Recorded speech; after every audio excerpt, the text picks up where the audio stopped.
Menurut Deputi Pemberantasan BNN RI, Inspektur Jenderal Polisi Kennedy, terdapat 11 kasus tindak pidana penggelapan narkotika yang berhasil diungkap oleh BNN sejak awal bulan Juni hingga Juli 2022. Dalam waktu 1 bulan tersebut, BNN berhasil mengamankan barang bukti seberat 3 kuintal narkotika. Barang bukti tersebut terdiri dari sabu seberat 1,19 kuintal dan ganja seberat 1,81 kuintal. Sebanyak 22 orang tersangka berhasil diamankan petugas dalam kasus ini. Mereka terdiri dari 21 orang laki-laki dan 1 orang perempuan.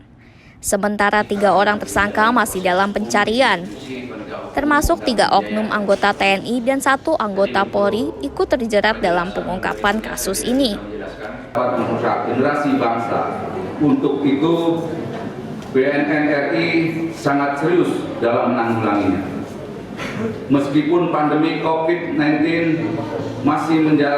masih mengalami peningkatan, BNN RI tetap concern dan tidak tinggal diam, serta terus-menerus bergerak dalam upaya pemberantasan narkotika Indonesia atau War on Drugs. Periode di bulan Juni sampai dengan Juli dalam kurun waktu 1 bulan 2022 ini, BNN RI berhasil melaksanakan RPE (Red Planning Execution) narkotika sebanyak 11 kasus dengan tersangka 22 orang. Ada yang di sebelah kanan ini, Polri yang terlibat dalam peredaran gelap narkotika. Masih adanya keterlibatan oknum aparat penegak hukum pada kasus tindak pidana narkotika saat ini sangat disayangkan karena aparat penegak hukum merupakan garda terdepan dalam pemberantasan narkotika di Indonesia.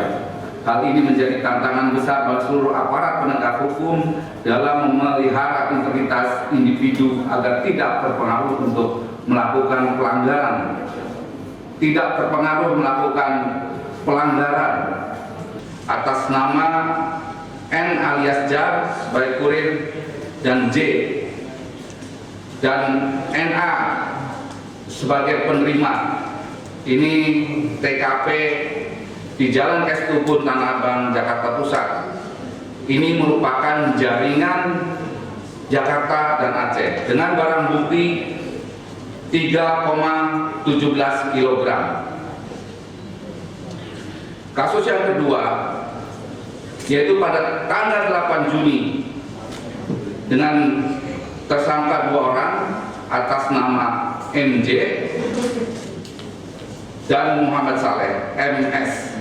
Ya.